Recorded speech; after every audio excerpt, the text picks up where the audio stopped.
I'm live. Hi, everyone. It looks a little bit brighter than it did last time. It was really weird. There was this haze over the video last time, and it kind of looked like a filter, but it also means that there was something up with my camera. So hello, welcome to the second call. It is officially 12 o'clock. I'm sure there will be other people joining as we get started. So today, this call is an hour earlier, obviously. If you're on the call, you already know that. But I have a feeling that some people may miss that, and so it might be a lower attendance than usual. Just like last week, we're going to go over questions that you have, mostly that are related to the reading, but obviously you can ask anything, and I will do my best to answer it. Today, I really am going to have to leave in an hour, only because the only reason that this call is earlier is because I'm going to my best friend's bridal shower. It's very far away, and it's only 2 hours long, and so I have to be on time. So if there are any outstanding questions at the end, either from people who are live or from the people who've already asked questions, I will definitely answer them, either by taking it into the group and doing an extensive answer there, or by recording another short little video to make sure that I get all of the questions. So fear not. I mean, these calls are intended to be only an hour long, but I don't want to leave any questions hanging. So can everybody who is watching this call live hear me and see me? If you can you type into the chat box? That will just, hello, Lisa, hello. Okay, wonderful. Just want to make sure. Okay, so just like last time, you can begin by asking any questions. You can also give any feedback, like anything that you find particularly interesting about how something has landed for you. Whatever you want to share, but mostly if you have questions from this second week's reading, ask away. And again, if there's ever a lull, I will go to the questions that have been asked by people who are not attending live. How are you all doing today? How are you doing at the end of the second week?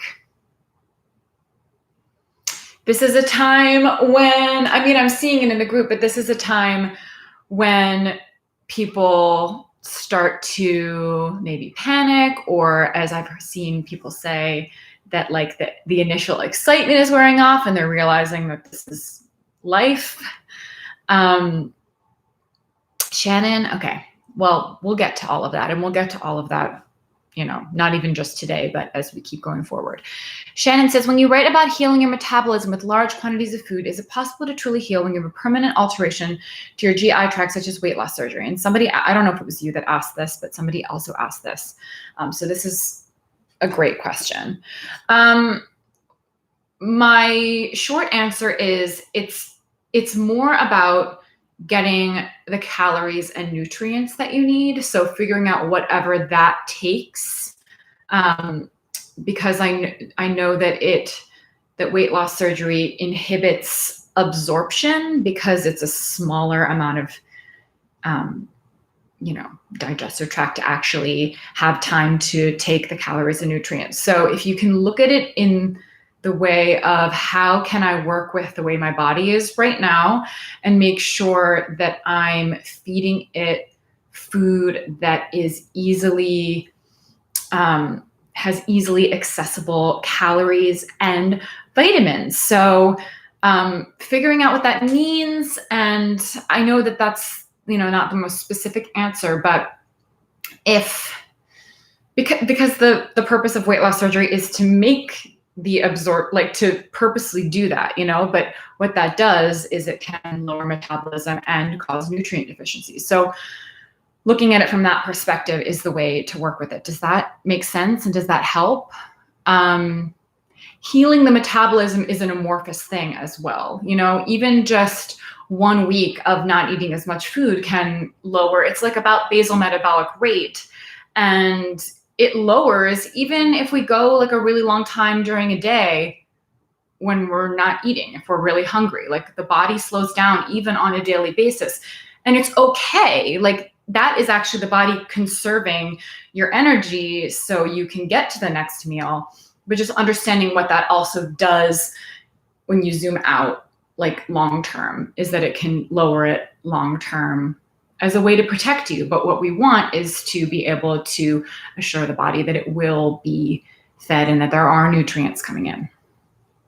You said, yes, it helps. I'm already healing according to my doc. No longer anemic. Thyroid is finally normal. That's so great. That's so, so great.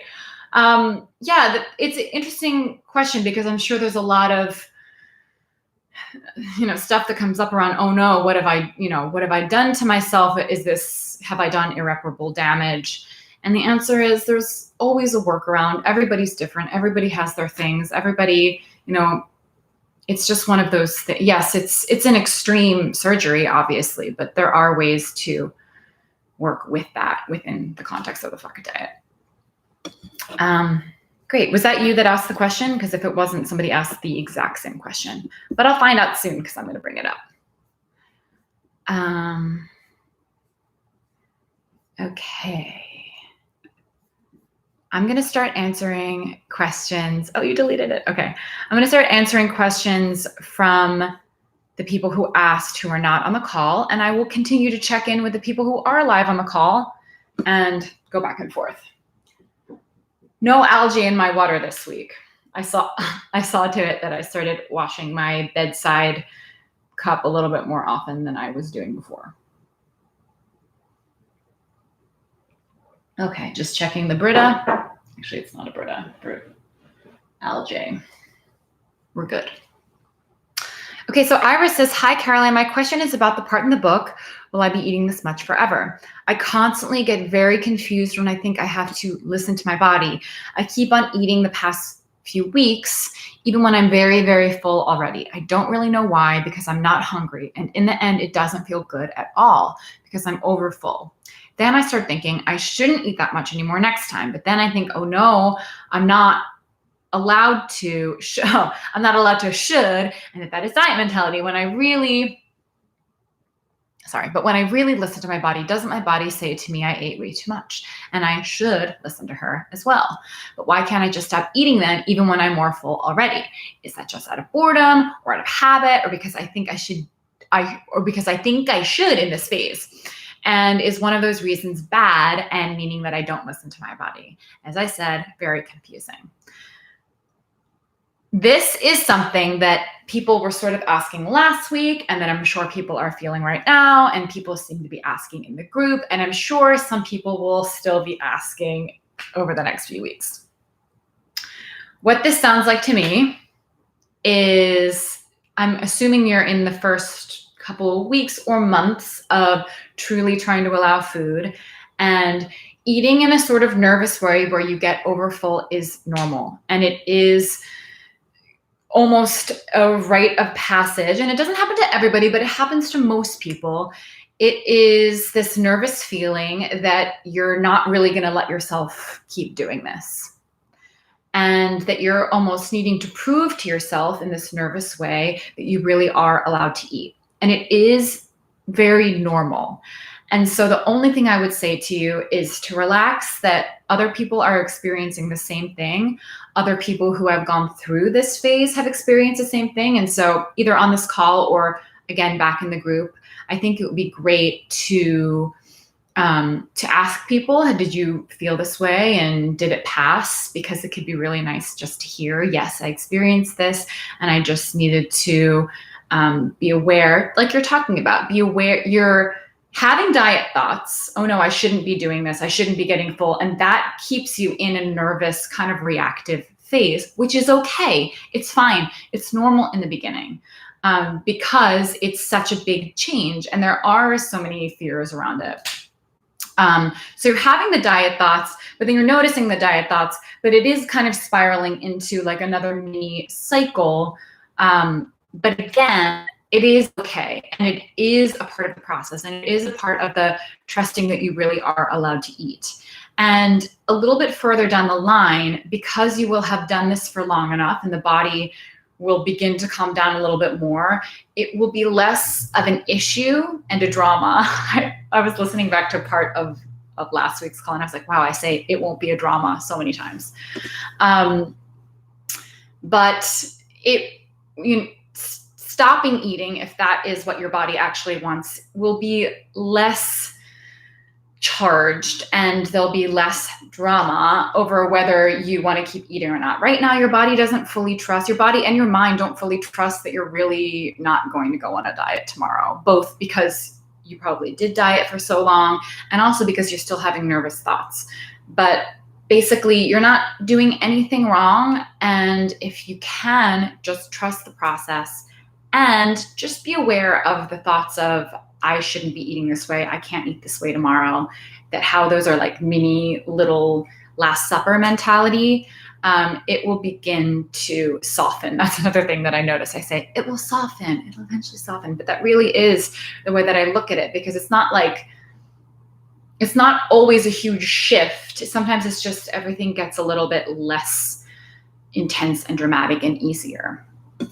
And then you said, have fun at the bridal shower. Thank you. I don't think you're live on the call, so I hope that was helpful when you listen back. But also, if you want to take it to the group and ask people their experience with a very similar thing, I'm sure you'll get a lot of responses from people talking about how they went through a phase like that too. Wow, there are no more live questions, so I'm just going to start going through the other questions in the call. I mean, in the comments of the call. Darn it. Okay. So the next question is from Allison. I'm not sure which part of the book my question relates to, but I'd really like to hear what you think about this. I've been on basically the Fuck It diet since last April. Now, I asked a follow-up question to her, and it sounds like she actually hasn't. She was doing sort of a diet version or a judgmental version of intuitive eating since last April, and has been doing truly the Fuck It diet as we're doing it in here for a month. So that will inform the way that we listen to the rest of this question and my answer as well. She said, I've been on basically the Fuck It diet since last April. That's when I learned about intuitive eating from Green Mountain. Are you familiar with them? I don't know if I am. I probably am, but my brain is. However, I did find myself floundering with the stress of my hunger scale and how much was enough or how much was too little. Basically what you talked about in the book, where you turn intuitive eating into another form of trying to eat the least amount possible, which is a pseudo diet. With the Fuck It diet, I stopped all that, which is great, because I recognize it as a new form of control and rebellion, just like I said, like a little mini control rebellion. I believe I will never diet again now. But on the other hand, I still feel a bit of desperation when I eat, that Last Supper before a diet feeling. If I don't shake this feeling, I know I'll be overeating. And I always want to put overeating in quotes because it's all very relative. But it's been a year. No, it hasn't. I know in my head I'm not restricting for a month. When will the desperation fade already? I'm scared to tell you this, but I'm really scared of all this weight gain I've experienced. I promise to never diet again, but why can't my body just calm the fuck down? I think that's what CTFD means. Even writing this, I feel anxious. Help. With an A. Help with an A.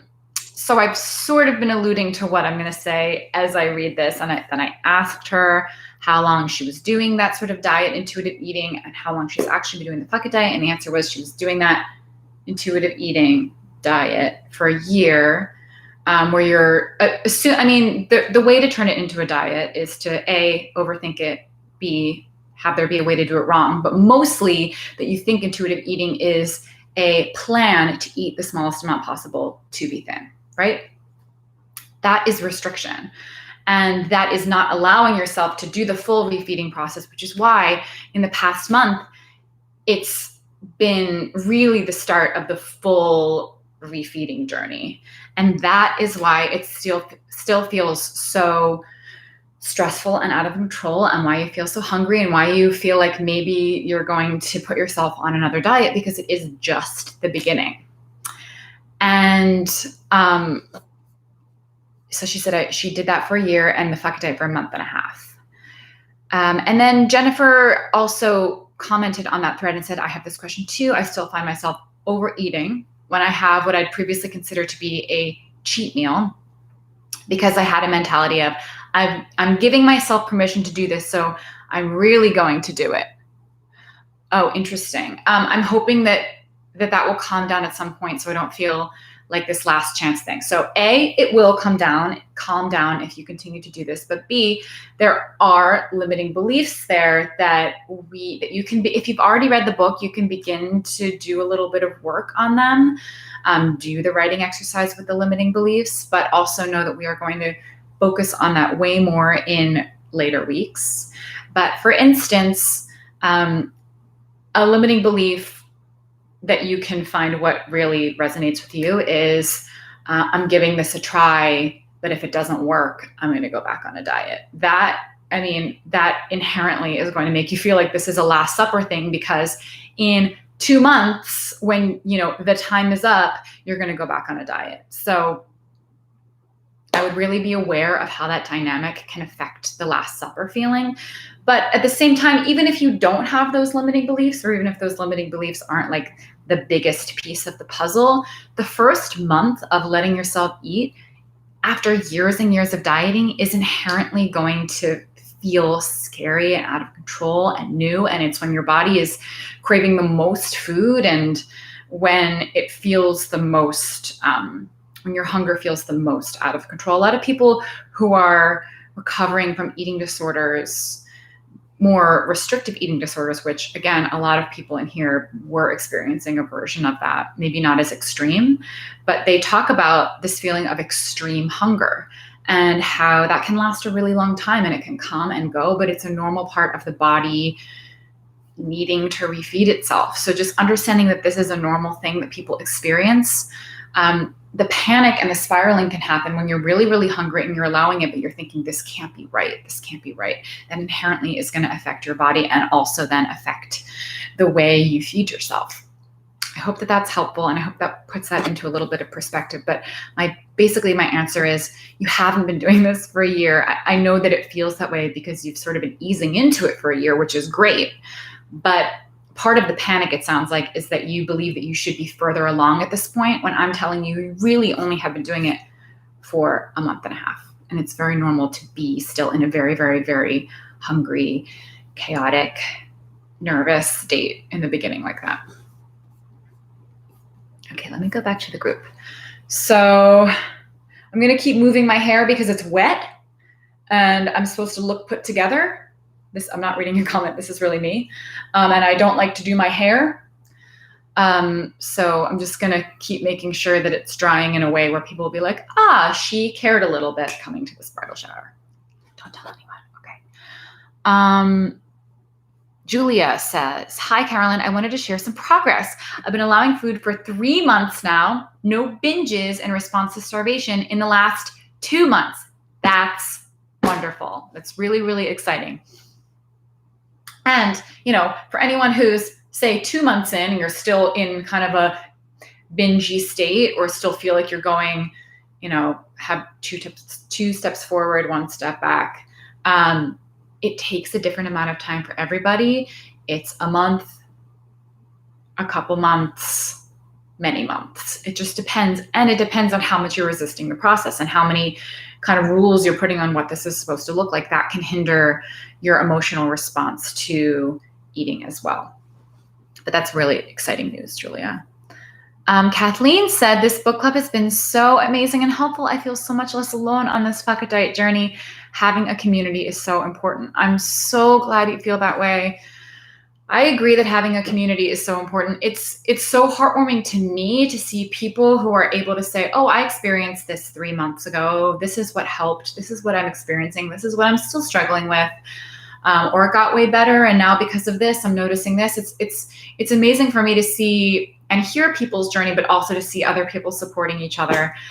And, you know, I always worry because it is hard to, and like I've said, when I've run free groups, it's been really difficult to make sure that the group is a positive space to be, because people can be so panicked.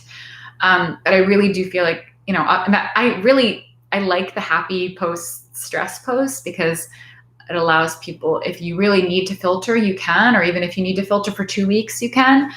But it really is a nice and supportive group. And I'm truly, I feel really lucky that you're all here and that the energy in the group feels really good to me. So thank you all so much. Alyssa Porter said, how can I stop being afraid of gaining weight? I know that my weight doesn't have anything to do with my worth as a human, but I don't know why I feel afraid of gaining. How can I work on this? I don't know if you've read the entire book yet, but a lot of the work that we're doing in the emotional part and the mental part, which will take up 4 weeks of this entire thing, will be about coming back into the body and processing essentially trauma, not only related to the fear of gaining weight, but other things too that affect our willingness to be in our bodies and our ability to really be here and be okay as we are. It is a process. It is a process for everybody.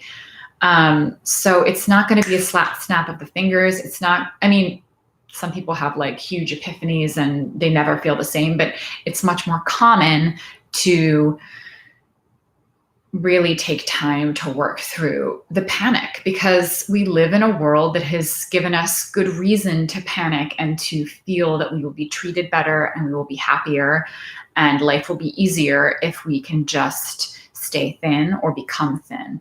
And though we really do live in a world where weight stigma is very, very real, and there are very real comments that we have to feel depending on how much our family and friends talk about it, which many, you know, most of us have to deal with that.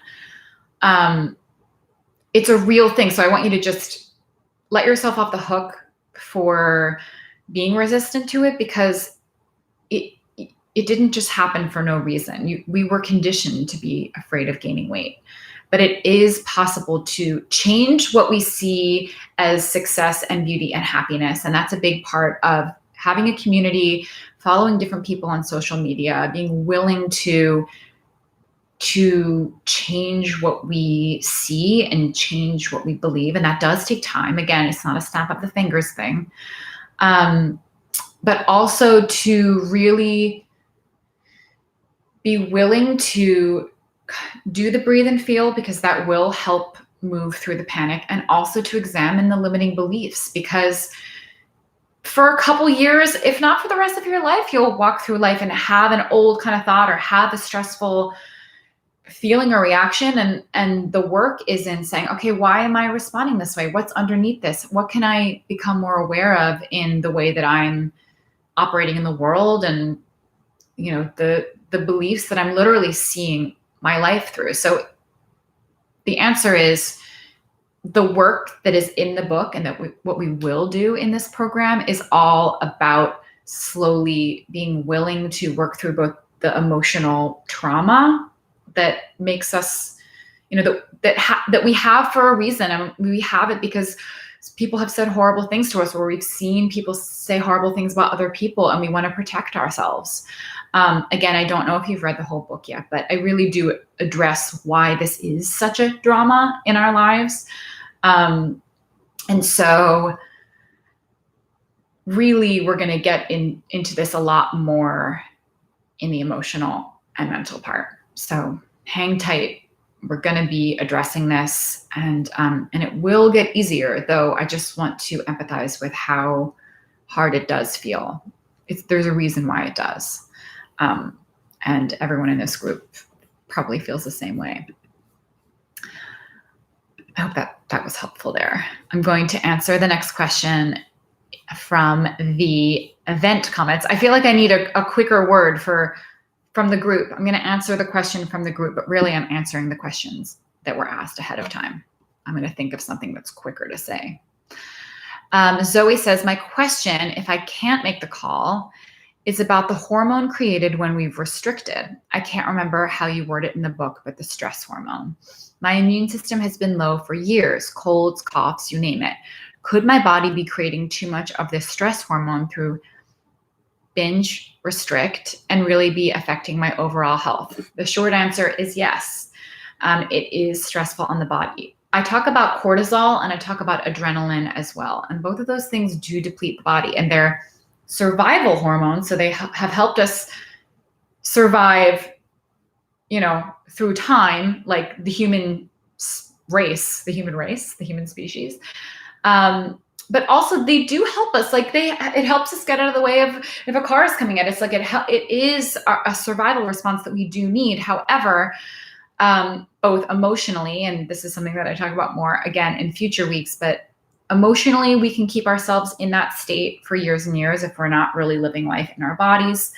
But also if we live in a survival, famine, underfed state, and we literally need those hormones to be able to have energy, then we're also running in that state. And again, I also talk about the parasympathetic and the sympathetic. So parasympathetic is the rest, digest, feed, breed side, the calm side. And then the sympathetic is the fight or flight, the most basic survival response. We need both. However, when we get stuck in the sympathetic mode, it can completely affect our health and run us down and affect our immune system. That being said, there are other things that can affect the immune system. There are other situations, autoimmune situations, chronic virus stuff, not getting enough sleep, other things can affect our immune system, but feeding yourself and sleeping and practicing stress reduction, which I make as basic as I possibly can in the emotional part, and in the thrive part, is a huge, huge piece of how to support your body overall and how to support your immune system. So the answer is yes, it really can be affecting your health and your immune system. But the other part is there are other things that can. So I never want to be like, this is the way to just be healthy forever. Like if you follow the FUCKY diet, you won't get colds again. It's like, no, that's not how it works. But yes, it is a piece of the puzzle of overall immunity. So Jennifer said, let me take a sip of water and let me check the group. Alyssa said that helped the question about essentially it taking a long time to work through our resistance to gaining weight.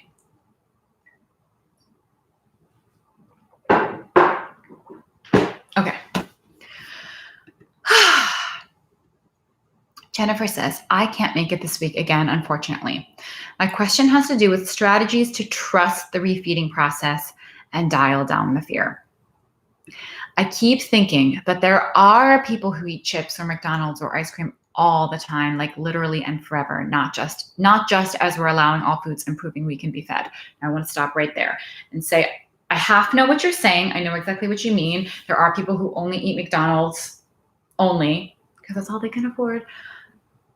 And how can that be good for their health? And doesn't that lead to problems? I know that that's what you're saying, and I will address this.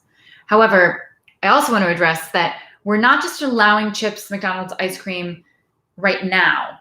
You are genuinely, truly allowed to eat these things and whatever forever, even past this phase. However, they will not have the power over you, and you will be in a state where it is much easier to listen to your body. And so again, it won't be such a drama, and you will most likely crave a varied diet, whatever that looks like. But I'm going to continue because I actually wrote a thing to answer this question because I wanted to make sure that I hit certain points. She says, and what if I become the person you mention in your book, the one we fear where we die in our beds at 1,267 pounds? I'm thinking the answer is the process of not restricting, plus the emotional work, plus the listening to your body, make a healthy combination that lets you eventually neutralize food. And that is true. So that is it in a nutshell. There is a reason why I go through all of those pieces. And I'm already talking to people who have been chronic dieters. So it's not like you don't know anything about food and nutrition and what a varied diet looks like, et cetera, et cetera, et cetera. But that combination really does allow you to truly be an intuitive eater. And intuitive eating is evidence-based. And there are all these reasons that you can trust this process. But again, I gave an answer to your thought experiment question. Hold on. And that people who eat that way, again, what way exactly do we mean? Haven't yet neutralized food and may still be restricting and may have a different eating disorder and may need more emotional work. All of those things are true. I think I just need some strategies to manage that fear. Sorry for the long question. Also, this isn't fat phobia or a judgment question as much as a slippery slope question. I hope that comes across. It does come across. I understand that you're saying, but what about these extreme cases? Who's to say I'm not going to become one of these extreme cases? And I'm going to explain what I mean by that in a second, by extreme case. So strategies to manage the fear are the tools. So I don't know if you've read the whole book yet, but again, we're going to get to different tools like the lie down and the brain dump and the breathe and feel and the belief release, which is a combination of the brain dump and the breathe and feel. And those are strategies to manage panic and fear and beliefs and shoulds. However, I'm going to answer your question anyway, because I do think it will help. Damn it, I just clicked out of these answer questions. Okay. So this is what I wrote. So the question does run the risk of being fat phobic or ableist in nature, and I'm going to explain why.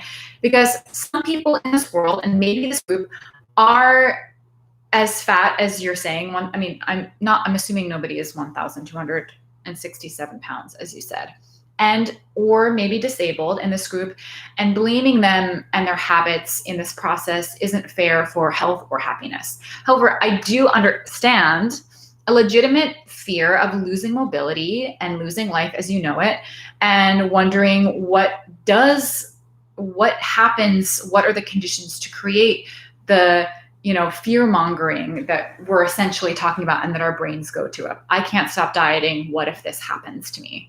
So I'm going to answer this question. And, in this response, and in writing that in my book, I'm thinking specifically of a show that I saw like 10 years ago about a person who was completely bedridden around like 1,000 pounds.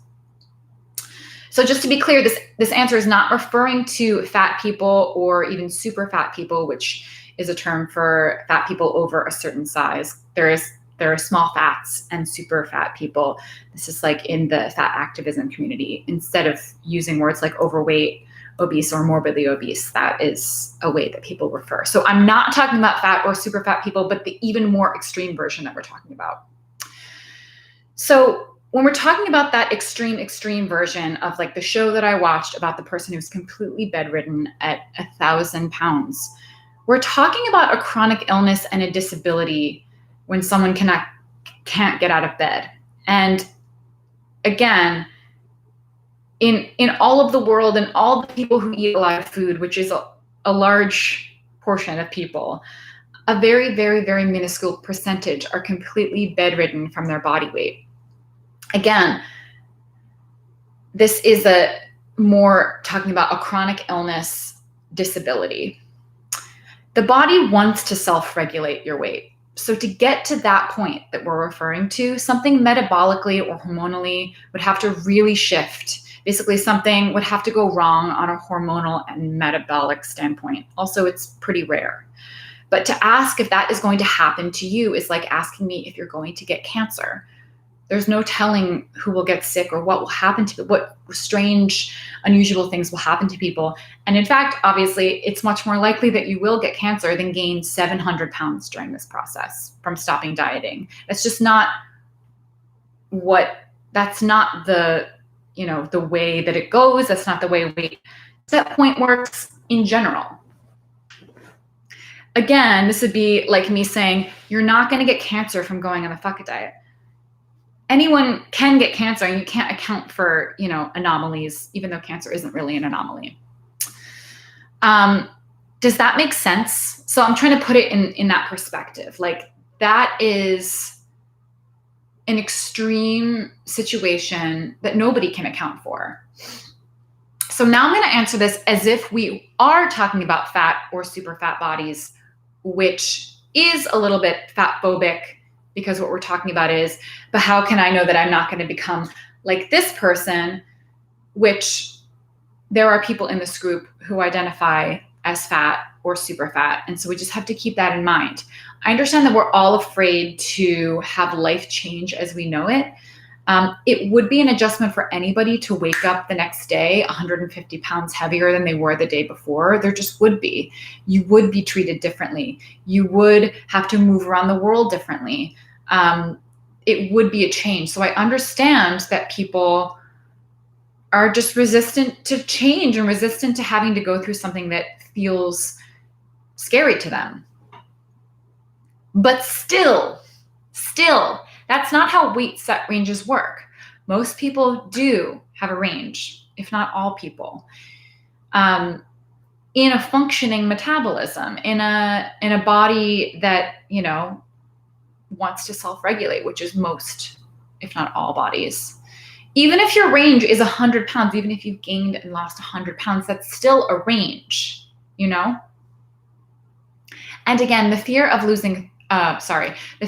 gaining 300 to 400 pounds just because you're listening to your hunger is not going to happen on the fuck it diet.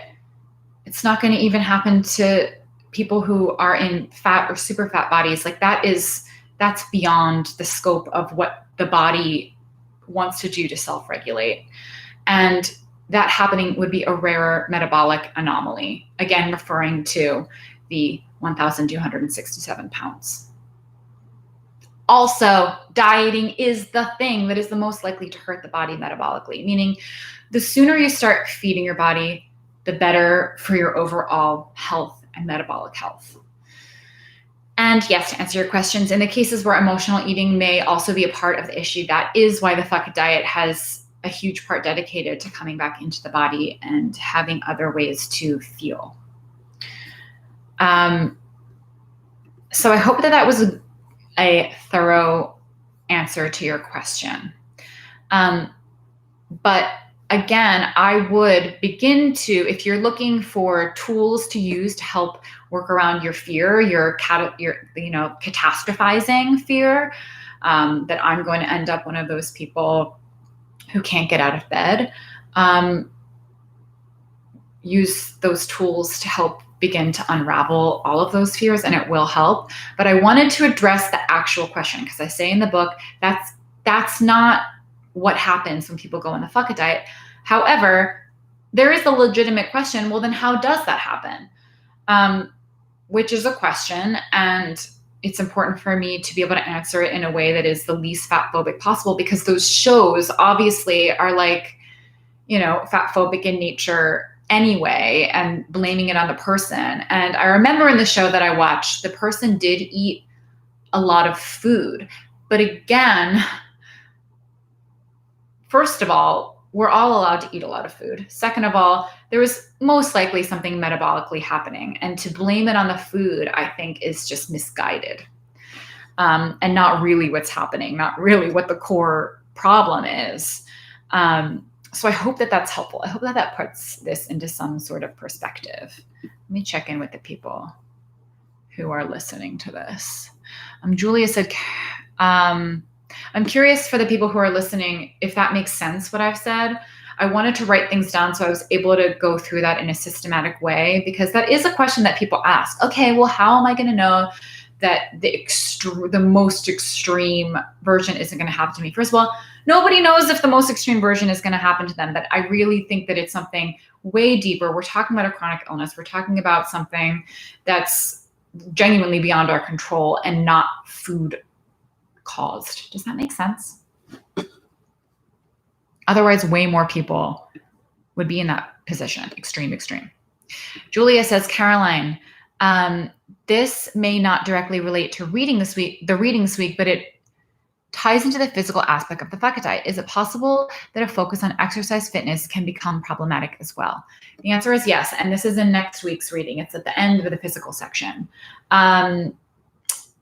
It's the other side of the coin. It's the other way to keep your body in a suppressed metabolic state, basically burning more than you could possibly eat to refeed and repair yourself. So if you, and it literally can be called exercise bulimia, where instead of purging, you're using exercise to try and manage your body or manage your energy input output, you're expending more than you can eat. And it is the same thing as restricting food. And it is a very socially acceptable eating disorder that many people have. So I do talk about it in next week's reading assignment. And so there may be more of a focus next week in the group, but it definitely can. And there is a part of the refeeding process where if you're not letting yourself rest, or you're still kind of addicted to exercise and not letting yourself just chill and do some light, joyful movement when you feel like it, that will hinder, make this process take a lot longer or keep you in that state that we're trying to get out of. I was going to say something else. What was I going to say? A lot of people in the beginning of this process also feel really tired, like they feel more tired for even a couple months sometimes before they start to have energy again. And to push through that and force yourself to exercise through that is, again, not allowing your body to really recuperate. And it's also why I talk about the famine so often. What would your body need after a semi-famine for years or decades? It would need true rest and refeeding, and it would take some time. Heather said that totally helps in reference to the one that I answered before. And Kelly said, super helpful. That is the challenge here, healing my fat phobia as well as my relationship with food. Michelle says, I'm not 1,267 pounds, but being as big as I am now is the fear. I'm here now and I'm lonely, so I'm blaming the loneliness on the weight. So I'm having a really hard time getting over that. I understand. And I think you said in a comment that one of the things you noticed is all of the fat people that you know are married and or happily married. And I think that that's a really important thing to remember, that, again, when talking about emotional trauma and things that keep us stuck in cycles and believing certain things, even if they're not true, but then those things tend to completely affect our lives and the way we operate, and the way we respond to things around us, that is going to be a big piece of this puzzle for you. So once we get into the emotional work and once we get into the limiting beliefs, there are so many limiting beliefs there that are genuinely affecting the way you see yourself. And I understand, again, I never want to say like, snap out of it. It's not about that. It's about being kind to yourself and understanding that again, it's a process to unravel the knot. As I say later in the book, again, I don't know how many people have actually read the whole thing yet, but that the work coming up is meant to help you work through that. And again, even the self-awareness that you're blaming the loneliness on the weight is really important, because that is what's happening. And there are no rules around what your personal life can be based on your body. There are no rules. You are making those rules. And again, it's understandable why there are things in your life that happen that made you believe that this is the way that it had to be, but it doesn't have to be that way. And so we will be working through those things. And it may take significantly long, it may take a whole year, but you will and do have the tools from the book to begin to work through those things. I also always recommend a therapist, because it can be really helpful to have somebody to really hold up a mirror and help you to work through the false things that we believe about us and our life. Gallery Chaos says, I love the fuck diet, but I secretly hope at some point it will heal my metabolism and I'll lose weight. Is this a limiting diet mentality? It is. However, it's also understandable, because we live in a world that is actually social currency. It would be social currency to be like, I'm totally cool with food, but look how like perfectly I fit in, right? It is. And so it's understandable why that's our secret hope. However, it could get in the way. So just be really honest with yourself as you move through, because there may be another shift in another mourning period or another level of acceptance that you have to go through further along this process, if and when that doesn't seem like it's going to be the way the fuck it diet goes. So just be super, super honest with yourself as you go forward, because I would say that that's probably a pretty common thing that people have in the beginning of the fuck it diet. And then privilege, I mean, honestly, privilege will tell you whether that's actually going to happen for you or not. But there's also a reason why I talk about weight gain as a rite of passage in the book, and why if people were able to go through this process and not gain any weight and not have to accept whatever your body needs to do, that it would actually keep you kind of stuck in a way, because there would always be that fear of, I couldn't handle it if this happened to me. And that will continue to affect your relationship with yourself and your relationship with food. So just keep that in mind. Heather said, I secretly hope and then feel guilty about hoping, still not accepting our bodies, I'm thinking. The brain dump is going to be really helpful for all this stuff. Just watching what your brain is doing and be able to see it and face it can help us be really honest with ourselves.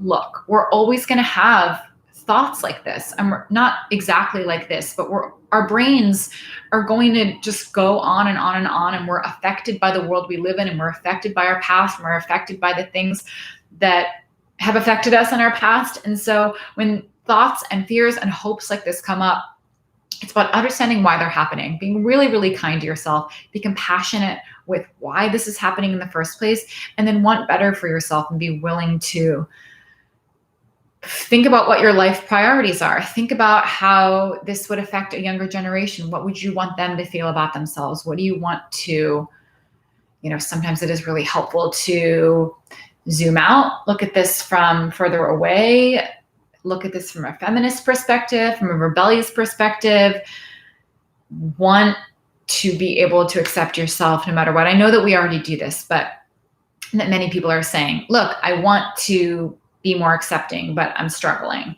So just that honesty is going to help you go forward. We're human.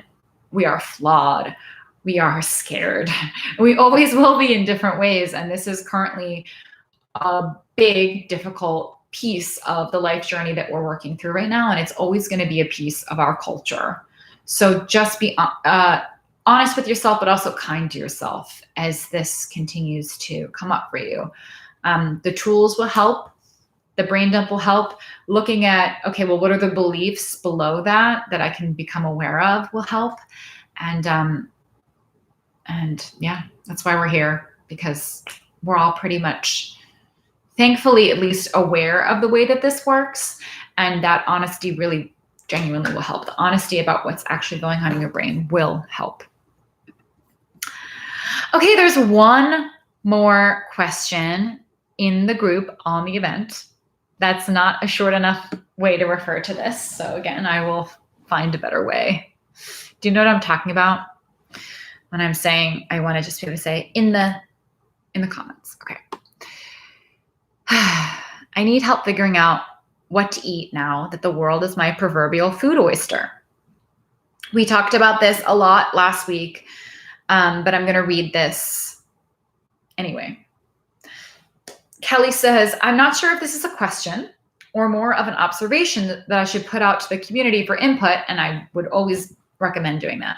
But I realized this week that one of the reasons dieting appealed to me was because I crave routine and structure. Fascinating. So at least with the diet, I wasn't paralyzed by all the choices of what to eat out there. Cerebrally, I have fully embraced the fuck it diet, but I actually find myself at a loss for what to actually eat when I'm hungry. Like, I'm starving, go to eat, I can have whatever the fuck I want, and I come up with nothing, just staring at the fridge or cupboard blankly, scrolling through Grubhub without a clue what to order. Obviously, I need to stock my kitchen with food I like, so it's available when I'm hungry. Yes. But then when I go to make a list, I have no idea what I want to buy besides junk food, which I eat. My body wants nutrition too. With a diet, I could always find menus, etc. for ideas. I go to Pinterest now, and everything is Weight Watchers or paleo or some other annoying diet keyword. Any suggestions on how to go about planning ahead without just making sure I always have tortilla chips and shredded cheese on hand, my favorite go-to? Like even just a resource or cookbook or website. Okay, so this is a question for the group because I can give you my boring answer as I'm a terrible grocery shopper and a terrible cook. So I'm going to give you the worst answer and I'm just going to empathize with you. But I would take this to the group, and I know people are already answering. But my answer is I would just have your grocery list. I'm struggling to speak today. Have your grocery list and have the junk food that you crave on there, and then just add in like a couple random vegetables and fruits, and then you're good to go. That's my answer. I'm sure other people will give you ideas, what they're doing. Buy a cookbook and go through one recipe a week, like, you know, a cookbook, like a Nigella kind of cookbook where people believe in like calories. Again, not a cook, not a good grocery shopper, but I think that there's definitely a way, like make little rules for yourself. And I don't mean rules and nothing to do with diet, but like if what you're craving is variety and structure, buy a cookbook, say, I'm going to go through 1 or 2 of these a week. I'm going to add these ingredients to my shopping list. And the rest of it is going to be just the fancy free, whatever stuff you're already buying. Does that sound like a good idea? Now I want to do that. Okay.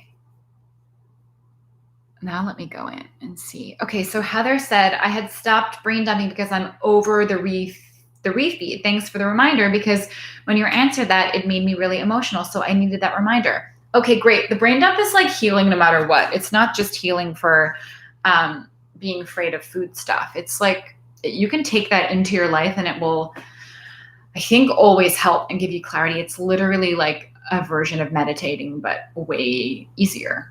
You just write out what's happening in your brain, and it allows you to be super present in the moment and then to be really aware of the way your brain is working day to day to day to day to day. Again, if you don't know what I'm talking about, it's a tool that's coming later in the book and we will get there. Oh, Allison, I don't know what you're saying. Sorry. Allison, it seems like you wrote something and I only got the very, very end of it. So if you want to retype, all I see is restrict, yet they don't seem to suffer from what I have. And this is what I'm going to guess you're saying. You know people in your life who restrict but are able to like do it sanely. And yes, that exists. My example is when I was in college and I was a raw vegan and totally crazy about it. And then I had a friend who became a raw vegan, but she's like, but you know, like I eat pasta at night. And I was like, what? What are you talking about? Like anything, there are varying degrees of disordered eating, disordered thinking, and it is possible to be a person who really casually is on a diet and it doesn't affect their life as intensely, but you could still categorize that as as disordered eating, depending. So she said, many people restrict around me all the time, yet they are a lower weight. That is either because they actually have an eating disorder or they have a lower weight set range. And that's literally just luck and privilege, and they are unaware of that privilege, and they may assume that if you did the same thing as them that you would look like them, which is not necessarily true and not how bodies work. And it's a huge shame that that's like what's the word I'm looking for? That's like the collective belief system that like if you all just ate like me, you'd look like me, and that's not how it works. If 2 people who have totally different bodies ate the exact same thing and exercised the exact same way, they could still and would still have completely different bodies. And that's true. So it's frustrating, especially if they think that they know how to help you. But that is just the way weight set range works. Does that make sense? I have a headache. I think that's why I'm having trouble speaking. I'm like kind of Okay, you said yes, thank you. Guys, this is kind of amazing because it is just 5 minutes under an hour. Does anybody who's live have any last questions in the last 5 minutes before I drive off to a very, very far away bridal shower with sort of wet hair?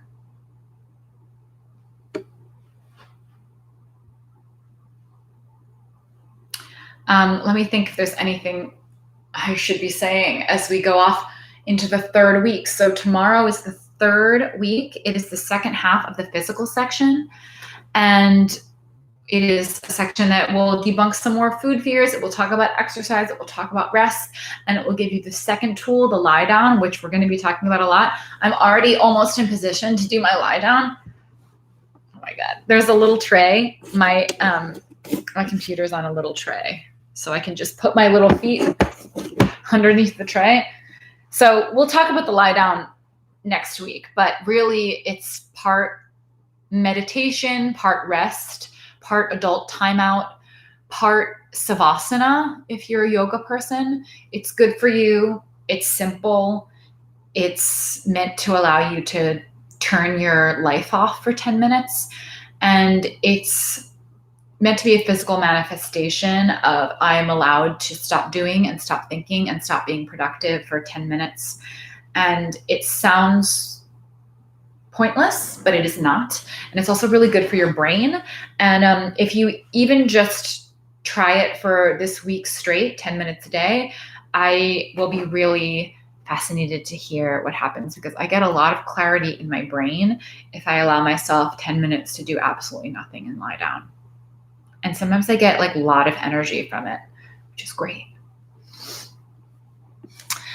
Okay, I'm just going to read these last little comments before I sign off. Julia said, appreciate you. Thank you. I appreciate you all. Heather said, what was the phrase you used? I don't know what you mean. You said it was like social kudos or something like that. Social currency. Like literally, like it's like having a leg up socially in this culture we live in. Oh, you get social currency if you're in a smaller body. It's just the way that our culture works and it's not okay. And it's why we're here. It's literally why we're here because we have been taught to believe that it says something about us depending on if we fit into what we all think is beautiful and healthy. Does that make sense? Oh yeah, you're all answering for me. Allison said, try a leave for your headache. I get migraines and my doc recommends it with my other migraine meds. Thank you. Thank you. I don't have a leave, so I'll probably just take ibuprofen or nothing, but probably ibuprofen. Okay, that's it. This is a very unceremonious way to end the call, but I hope that this has been helpful. We will continue to do this every week, and it will be 1 p.m. Eastern time, so it'll be back to the time that it was last week for all of the weeks here on out. So hopefully that will be helpful, that it won't change. We will get to lots of exciting things. When we're in the emotional section, we'll do some breathe and feel energy work on the actual call. And I'm excited to continue this discussion. And I'm really, really thankful for all of you. And Lisa said it was a super helpful session. Thank you. I'm so glad. I feel like I said nothing new. I'm so glad that it was helpful. Thank you. You said have a safe trip. Thank you. I'm so glad you guys think it's helpful. I'm so glad. Okay, I'm going to end this now, but I will talk to you all soon and I will see you all next week. Bye.